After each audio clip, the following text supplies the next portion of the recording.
Well, hello everyone. Happy Monday. This is your favorite doctoral expert, Dr. Chanel T. Smith, and I am coming on here to talk about recommendations, specifically how to get the best ones. And the reason why I'm talking about this is because I've been working with several of my clients. Some of them are prospective doctoral students, and so, of course, you need recommendations in order to do your application. And then I have some current doctoral students who are working on fellowships or postdocs or any types of scholarships, other types of scholarships.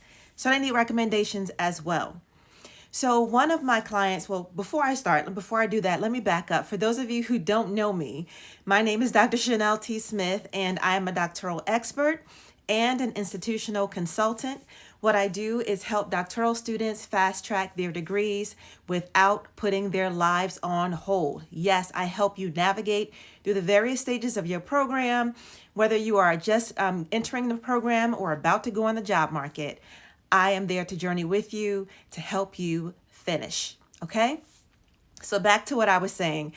It was really pressing on me that I needed to come to do a live on recommendations. Why? Because I had several clients who either didn't get into their program or who either did not get the fellowship. And one of the main things we talked about were recommendations. And I said, okay, so talk to me about your recommenders. How did you ask for the recommendations, right? Did you take any courses with them? How many? Did you get a good grade in their course? And one thing that was consistent among my clients was, well, yeah, I emailed a professor that I took a course in and asked them if they can write me a recommendation, and they said, sure. A couple of things that are not right with this. Number one, if your advisor or the professor that you're asking for a recommendation is not in the is has not given you a good grade in the class, right? Number one, don't ask them for a recommendation. If they don't know anything about what your academic pursuit is, right? If you haven't had a conversation with them about why you want them to write a recommendation and what you plan to do, you might want to have that conversation first. Also, and this is really, really important, it might seem very simple because it is, but many of you don't do this. When you ask for a letter of recommendation, you don't just say, hey, professor, can you write me a letter of recommendation? Because many of them will just say, sure, send me the information and I'll write it.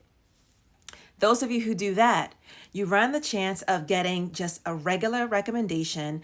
We call them on these committees, on selection committees, as form letters, right? Where you can take your name out, put another student's name in, and it's the same thing. You want to ask them if they can write you a great recommendation.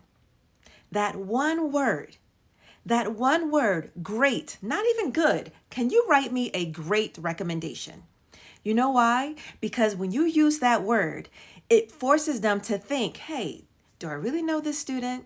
Do they perform well in my class? Do I think they can handle the rigors of academic life? Do I really know, what their academic pursuits are? Can I write them a great recommendation? And if they can't, they should tell you that, right? If they say, no, I actually can't, move on, find someone else. Or if you want to, ask them why.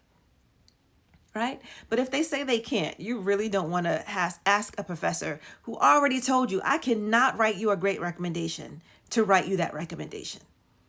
That is a huge, huge thing. If you know someone who can benefit from this short live stream, please share it with them, tag someone, forward it, share it with your networks, because this one thing, I know a lot of applications include a whole lot of other stuff, whether you're applying to get into a program or fellowship or scholarship or postdoc, but recommendations are key.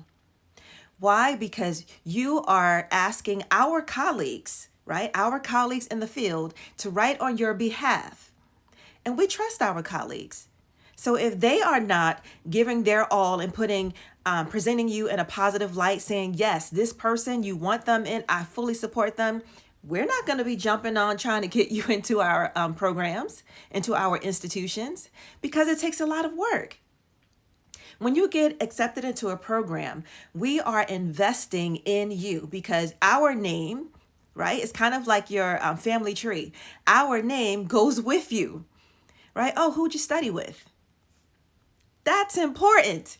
And if they can't write you a letter of recommendation, if you love this professor and you ask them to write you a recommendation and they say sure, and then they just say, yes, this person, did well in the class, they contributed to the conversation, I would have liked for them to, further the dialogue instead of just making comments, but yeah, they did pretty well in the class.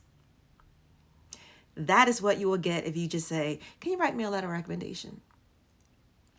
But if you use that one word, that one key word, can you write me a great letter of recommendation?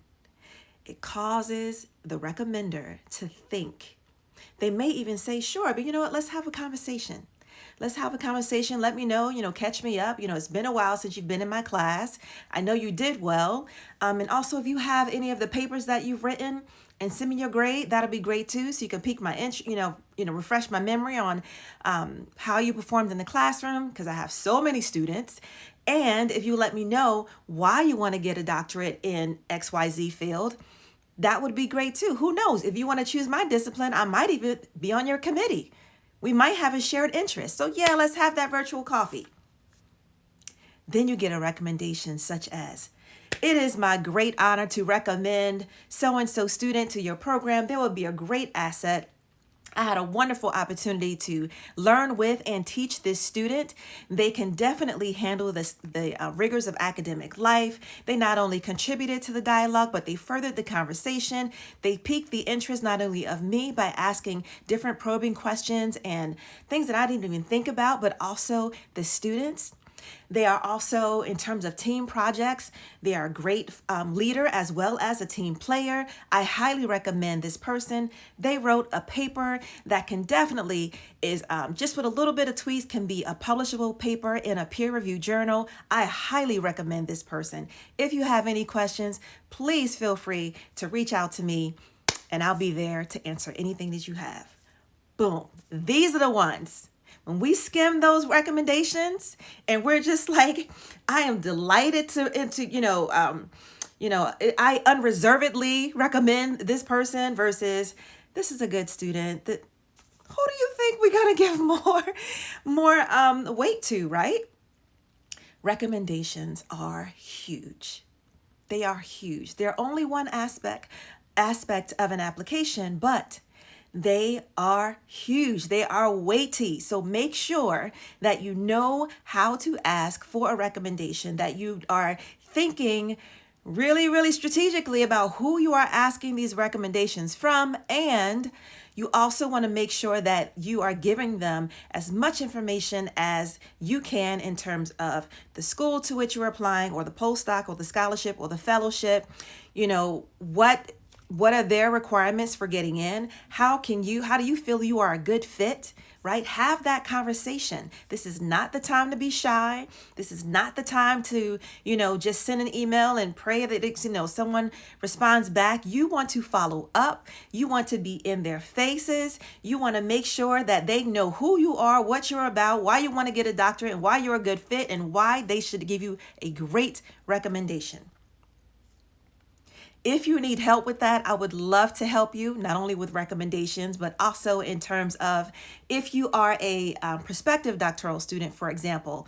I have room for maybe about a few of you to add on to be a private client. I'm doing a So You Think You Want a Doctorate program with several of my clients right now, helping them not only discern their discipline if they don't know already, but their personal statement, their CVs, right?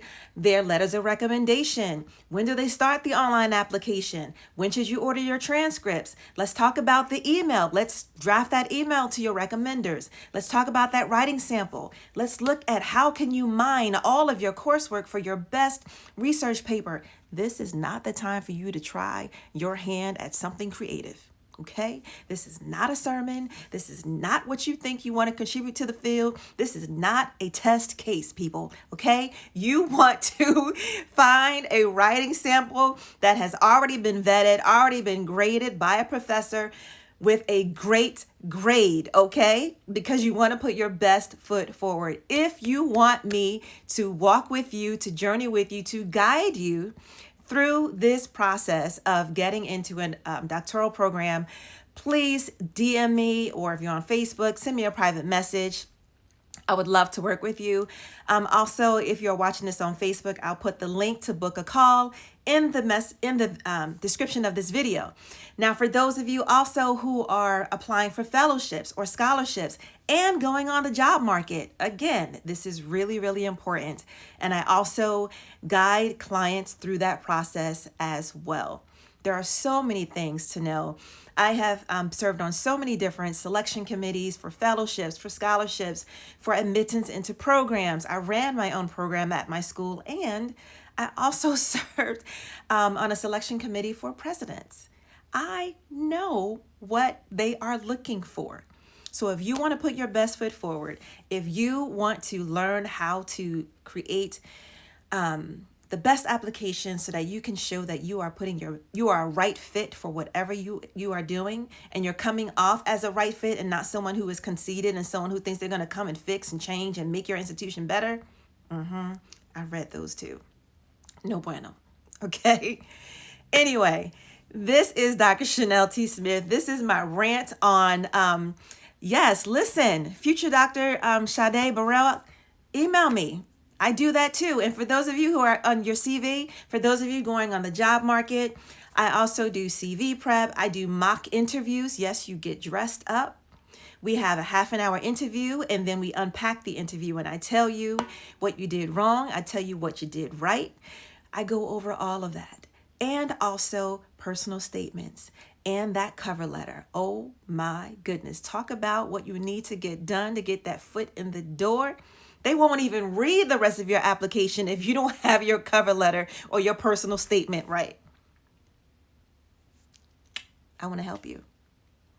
That was so corny. My mother would say that was so corny. Anyway, I want to help you. So if you are applying for a doctoral program, if you are applying for fellowships, scholarships, if you are going on the academic job market, or even any type of job market, and you want me to go over your cover letters or your CVs or your recommendations, I am here. I would love to have a conversation with you. It is a free call just to see what you are up to see if what you need and what I offer is in alignment with what you need. Let's do this. All right. You all enjoy the rest of your day. Again, share this video with anyone who you think could benefit from it. I so appreciate you for joining me today. And go forth. Go forth and be great. Okay? And if you are panting your way, I'm going to remind you again, take some deep breaths. Take some deep breaths because you got this. And when you don't, ask for help. Do not be your own worst enemy. Ask for help. You are a scholar in training. That means you get to ask questions. You get to not know some things. Okay? So stop fronting, stop performing, stop perpetrating, stop all of that. Get the help that you need. And I hope that you will call me. I would love to journey with you. I would love to encourage you, give you that tough love, give you that guidance, because I've been there, done that, and I absolutely love what I do. All right, future doctors, enjoy the rest of your day. Have a blessed one. Take care.